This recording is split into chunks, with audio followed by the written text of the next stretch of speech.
Hello and welcome back to my craft room. Well, it's time for a catch up. In a minute I'm going to show you how I'm getting along with the Scrappy string quilt, a slow stitch along. That's coming on really well. I'm about halfway through my squares now, and it's been so lovely to see other people joining in as well, tagging me on Instagram or sharing it in the Discord or the Facebook group. It's been really fun to see other people's spin on this. I'm loving it. I'm having a great time with it, and there's already another one I want to go straight on to when I've done this one. But before I show you that, I just wanted to say, oh wow, oh my word, I was blown away by your brilliant response to my Troll Makeover Kit. I thought maybe it was just me and nobody else had fancied the idea, and the kit sold out like in the first couple of hours. They just whoosh, the first couple of hours after I put the video up, they were gone.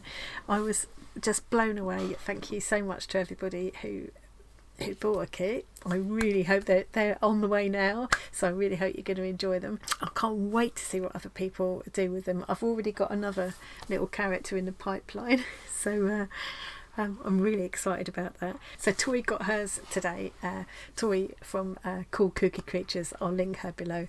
She's going to be the first person to try out the kit apart from me.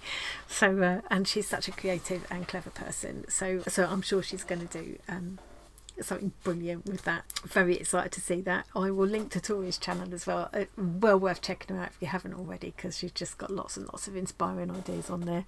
I really enjoyed making up her slow stitching bracelet cuff. You might have seen that. I did that just was that just last week? I don't know where time's going at the moment. Anyway, she's got some more coming out on Friday, tomorrow. It's very exciting. They're brilliant new colourways and really cute names and stuff. I'm going to want them all probably. So I have managed with the troll kits. I have managed to put together another 2 kits which are on there. So if you wanted one and you missed out, if you're one of the people that went, oh, get on there quickly, I'll put the link to the Etsy shop below. A couple of people also mentioned they were a little bit disappointed that they couldn't get them because I'm only posting to the UK, and that's partly because it's always a worry when you post things out of the country. If anything goes wrong, it's really hard to follow up, and it's not like I can just replace these with another one, because they're a little bit, when they're gone really. But also because it just would make the cost of the kits just not viable really, because of the cost of postage. Obviously you've got to allow for the postage and the Etsy fees and stuff, as well as the cost of materials. So I don't want to, I'd have to pass that cost on. I just think it would make it ridiculously expensive. So what I've done is I've put the pattern there on the Etsy shop as a downloadable digital file. So if you fancy having a go and you're not in this country, or if you've already got your own troll and scraps of fabrics and things to use and you just want the pattern, you can still obviously follow the tutorial and make your own version of Skid Vicious or whatever. Do your own thing, and I hope if you do that you will share pictures with me and tag me and stuff. I just get so excited when people take an idea and run with it. Anyway, so there's that, and I also put the image transfer for I haven't got it handy, the little reverse image. Let me get one of these to make the little images on the front of the trolls t-shirts. It's a whole sheet. They're printed in reverse, so you can put them onto a heat transfer sheet like Transar Dream, like I show in the tutorial. And then you can iron it onto fabric. It's actually a PDF, or you could print it out big enough to put on your own t-shirt actually. But I've obviously designed it to go with the troll kit. So that's enough about that. I just kept him handy by just to show you. It's not going to work very well. Let's show you. Let's go to the desk. Look. This is another one of the little jumper designs. How cute do they look in their little jumpers? Anyway, so enough about trolls. Let's look at the Scrappy string quilt. If you haven't seen the latest stitch along that I've been doing, it's like a string quilt that you might have seen if you're into quilting and stuff. but it's all hand stitched, and we're not turning edges under, we're just using tiny scraps of fabrics. We're not turning them under, we're leaving frayed edges, we're using little bits of ribbon, whatever. These are the little bits I've ended up with that will end up in my orts jar, but bits like this can be used. Even that might be pushing it a bit, but actually no, you could incorporate this. I don't want to throw anything away at all, and that could definitely be used. That was one of the pieces left over from Tori's bracelet kit. Yeah, that's definitely big enough to do a corner. So I won't bother explaining the whole thing again. I will link to the original video where I showed how I'm doing these. So I'm using this fabric that I happen to have as a backing fabric. I've got my 2.5 inch or roughly 6 centimetre square.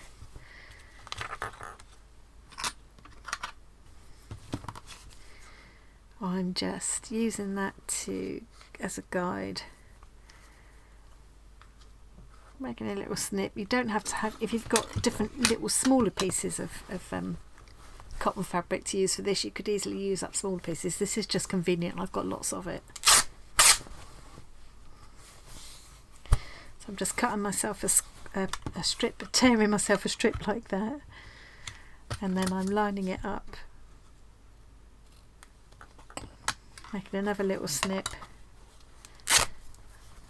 and tearing off a square. Okay, so that's all my little fabric squares.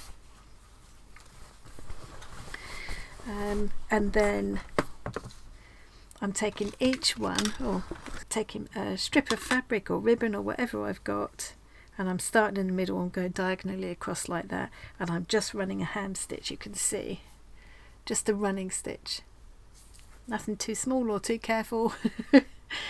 And I'm just putting that first strip along the middle, and then I'm adding another strip and another strip. You could even have more than one piece in a strip if you're really trying to use up tiny pieces, and just filling in the whole square, and just keeping on adding strips until I've filled that whole square. I'm aiming to do 48 squares, and I've actually got 24 done now. And then when they're all done, I'll be arranging them on another piece of this fabric.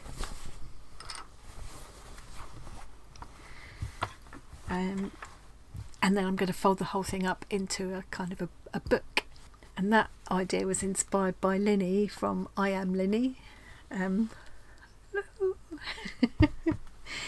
But there are other things you could do if you just want to, if you haven't got much time, or you're new to stitching, if you're a slower stitcher for whatever reason, just make a dozen squares or even 6, and make a little needle case with it. Somebody was saying about making, was it Sue was saying about making a cushion cover with it. I think Paula's going to make a wrap for her journal. You could definitely make something as small as a needle case, just with 4 of the squares even, or perhaps 6 of the squares.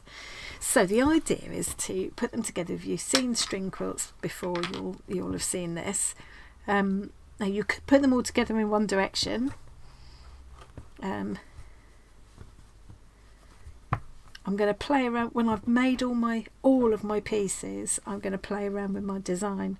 So yeah, I could have them all running in the same direction, but what I want to do, and I think what's more normal when you see string quilting, is to alternate them like this, so you end up making kind of diamonds and crosses. And the more squares you get done, the more you start to, the more scope you've got, really. So I'm going to have 6 that way, 8 that way. I'm not going to have room to put them all out now, am I, obviously, but you can see what beautiful patterns they make. So a lot of these have come from my Bazaar scrap packs, and also from the awful mess of a ribbon box that I had, that I finally made myself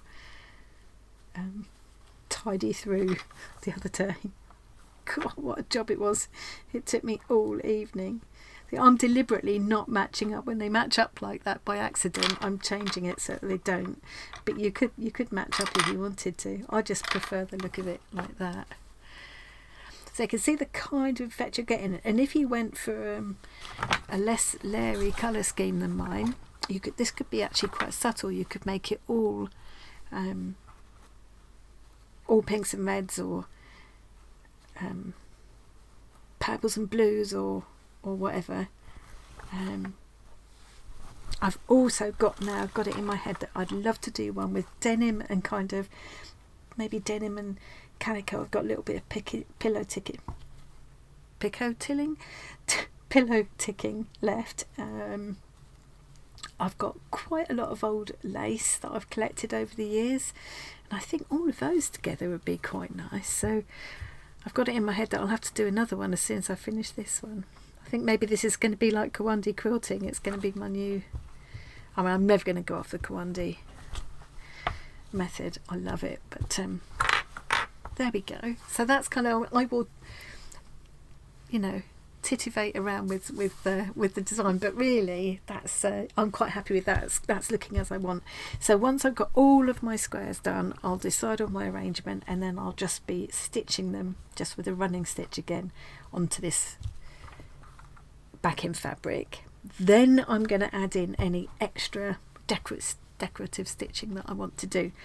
I don't think you really would have to. I think just with the plain running stitch it's going to look nice, but I quite fancy at least in between the squares adding some extra bits, and maybe things like you know, running lines of stitching or trim that go across more than one square.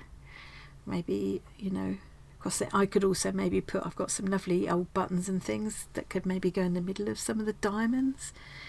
I've gone wrong there. I've made my...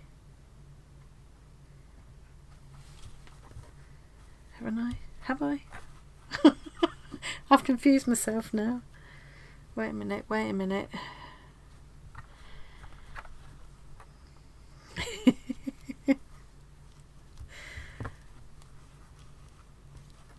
I bet you were screaming at the screen. I bet you could see that, couldn't you? When I couldn't. That's better. That's better. Yeah, so I'm really happy with how this is going. I love the colourfulness of it. I haven't brought it upstairs with me, but I've got like a piece that it probably was this kind of fabric, and I tie-dyed it back last summer with Macy. We had a tie-dyeing day, you might remember. So I'm going to use that as my final backing once this is just to kind of hold it all together and to do the decorative stitching on. And then I'll want another backing to hide all the mess that I'll make with my decorative stitching. And then I'll be folding it up into a book and making a little kind of cover for it, the way Linny shows. I've got all of my threads that I've been using. When I went through my ribbon box, I found I got a heap like this still of embroidery threads, so plenty to keep me going. But I've got other... oh, look.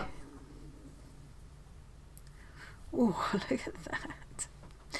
So other little trims and things like that I might add in later as well. Some of them I've added as I go. But yes, I've got all of my embroidery threads in there, different colours and things, different weights and things that I'm going to use when it gets to the decorative bit. But for most of the stitching I've been using this, and I did want to show you it because I thought it was brilliant. I found them on Amazon. Oh, sorry for the whoa. I found them on Amazon. Is that all of them? 10, is it 10? Yeah, so it's this it's Sulky Threads, Crossroads by Amy Barrickman Decorative Threads Summer Collection. So it's this 12 weight, they call it, thread, and it's just a lovely, oh come on, it's just a lovely weight to use. Obviously quite a bit thicker than normal, you know, like machine thread. It's probably, I don't know, it's probably about the same thickness as 2 strands of the stranded cotton, but it's got this lovely kind of silky finish to it. It's really nice to sew with. It doesn't get tangled and things. I haven't got to keep separating strands. So for this stage of it, it's been really convenient to use. And I was really happy to find this for, it was about £15. I think it was just under 15 or just over from Amazon with the postage. So yeah, I was quite pleased with that. So I thought I'd just show you that. And the other thing I mentioned the other day, that I like using chenille needles for this kind of stitching, but I ran out of them, so I got these for like £1.50 from via Amazon again. So I love these chenille needles because they've got a big eye, so I can easily get even those quite heavy weight embroidery threads through the eye very easily, but they've also got a nice sharp point, so they're not like a tapestry needle has the big eye but it's got a blunt point. This has got a sharp point, and but they're quite small, so for doing the decorative stitches and stuff, they're brilliant. And I've been using it for all of this, but sometimes I quite like these. And I've got this really old pack, I think I might have showed that last time. Found it in a vintage workbox that I bought, but something like this, these are called darners. I think you can probably still buy them as darners, but they've got, again, a nice big eye, so that kind of traditional quite heavy white thread that they use for Kawandi, I haven't got any more of it left now, I used up my supply, would go easily through that eye. And it's nice and long, so we can get lots and lots of straight stitches on it all at the same time, which of course speeds things up a bit, and it's a nice sharp point. And these are pretty old looking. I don't know how old, but they must be pretty old.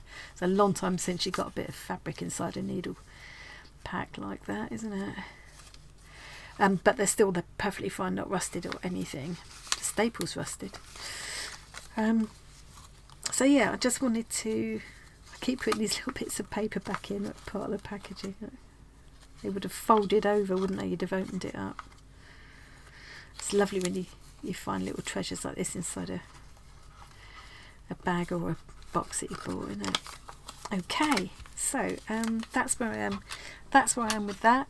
I'm halfway through my squares. I reckon another week, and I'll be ready to show you the next stage. So don't worry if you're let me come back up here. Don't worry if you've just cottoned onto this, cottoned on and oh, there's that needle I lost. Still with its thread in. I've been so enjoying this in the evening. I've been really looking forward to it, and it's like when I think about the evening and I'm going to be doing this, it's like it gives me that little glow. It's just like, oh. Yeah, don't worry if you're wanting to join in and you think, oh, I'm all behind. There's no such thing as behind with this. It's called slow stitching for a reason. Take your time, enjoy it. The video will still be here, it's not going anywhere. And it doesn't matter how many months away from now you find this and please still just tag me wherever you post your pictures. I will leave my link tree. From there you can find our Discord community, which is getting really busy and is really lively and friendly. I'm so happy about that. And it's a very, once you get used to Discord, once you get in there, you get used to it very quickly.